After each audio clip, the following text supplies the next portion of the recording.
ধরে intensive checking চলছে আমাদের চোরাবাড়ি নাকা পয়েন্টে। তো আজকে রাত্রে লেট নাইটে আমাদের একটা গাড়ি আমরা আইডেন্টিফাই করতে পারি, যেটা একটা পার্সোনাল প্রাইভেট কার, যার নাম্বার টিআর 05B 0314, অল্টো 800 কার। ওই গাড়িটাকে আমরা আটক করতে পারি এবং আটক করার পরে ওই গাড়ির মধ্যে 4জন মহিলা থাকে, একজন ড্রাইভার থাকে, টোটাল 5 জন। এবং গাড়িটা তল্লাশি করে আমরা টোটাল 24 প্যাকেটস ড্রাই গাঞ্জা রিকভারি করি এবং যার ওজন প্রায় 20 কেজি হবে।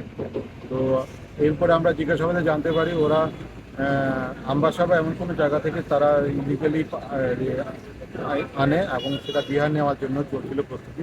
তো আমাদের নাকা চেকিংয়ে ওদের সেটা ধরা পড়ে এবং যথারীতি আমাদের যা যা ডিউ প্রসেস এনডিপিএসের মূলে আমরা প্রসেস করে সেটাকে সিজার করা হয় এবং তাদের অ্যারেস্ট করা হয়। এবং আজকে আমরা ওদের পুলিশ রিমান্ড চেয়ে কোর্টে প্রেরণ করি। কি নাম? ওদের তো 4জন ছিল, এদের মধ্যে মহিলা 4জন মহিলা। তা ওদের বাড়ি হলো বিহার, একজন মাংলি দেবী, দ্বিতীয়জন হলো কবিতা দেবী, 3 নম্বর হলো অনিতা দেবী, 4 নম্বর হলো সুতার সুতার সুতার কুমারী এবং আমাদের একজন যে ড্রাইভারটা ছিল সন্দীপ মালাকার, বাড়ি Dharmanagar, Haflong. Black market black market আনুমানিক 50 লাখ।